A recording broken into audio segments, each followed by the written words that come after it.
Bonsoir tout le monde. Aujourd'hui, je vous parlerai de la République populaire démocratique de Corée et la République de Corée, auquel je référerai dans la vidéo en tant que Corée du Nord et du Sud.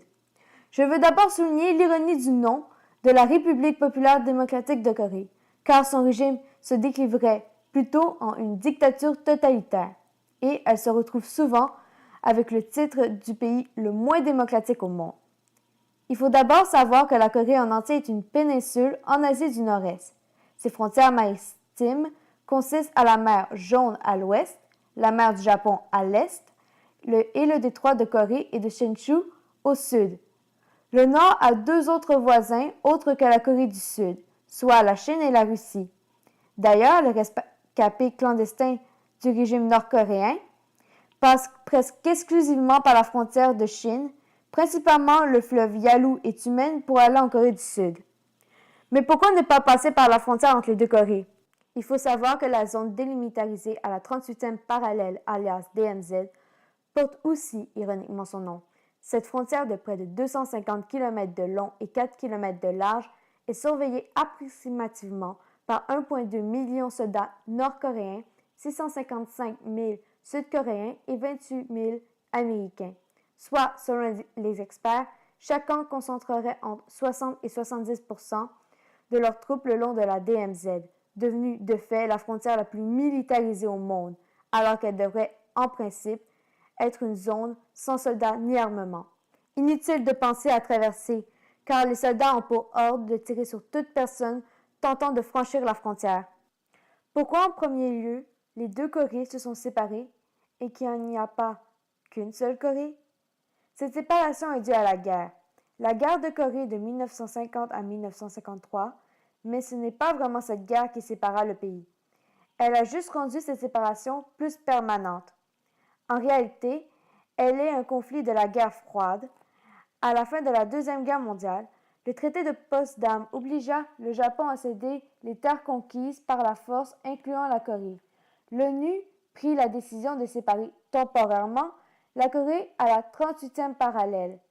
L'URSS contrôla le nord, les États-Unis le sud.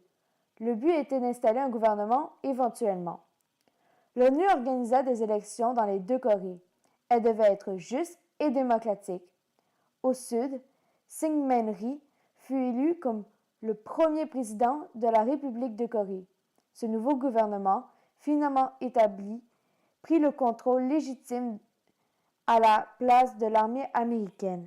Contrairement au Nord, l'URSS refusa de faire des élections et un État communiste fut établi avec Kim Il-sung comme chef du pays. À partir de 1949, toutes les troupes de l'URSS et des États-Unis avaient quitté la Corée. Les deux voisins communistes, la Chine et l'URSS, financèrent largement l'armée de la Corée du Nord. À l'opposé, les États-Unis n'étaient pas autant généreux avec le Sud. Ils refusèrent même de leur fournir des tanks, les rendant particulièrement vulnérables en cas de guerre.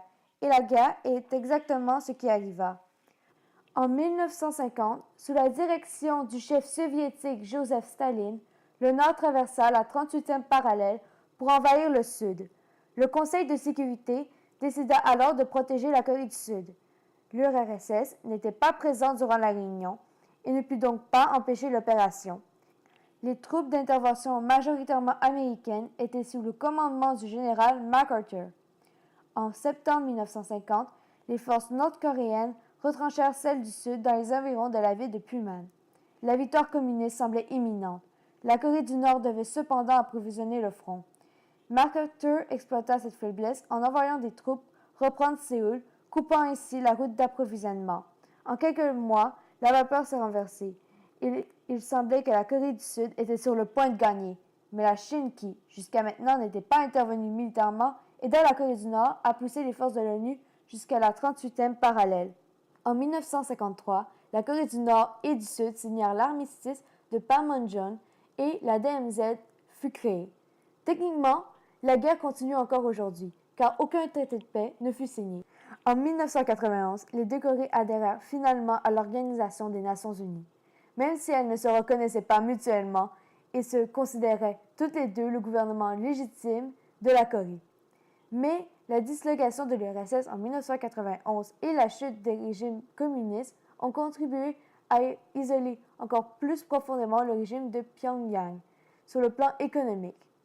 D'ailleurs, il faut savoir qu'à chaque nouveau président de Corée du Sud ou succession de chefs suprêmes en Corée du Nord, la dictature teste les limites de la Corée du Sud, souvent sous forme de menaces ou de tests nucléaires dans les environs. Par exemple, le 12 mars dernier, la Corée du Nord a tiré 7 missiles dans la mer au large de ses côtes orientales.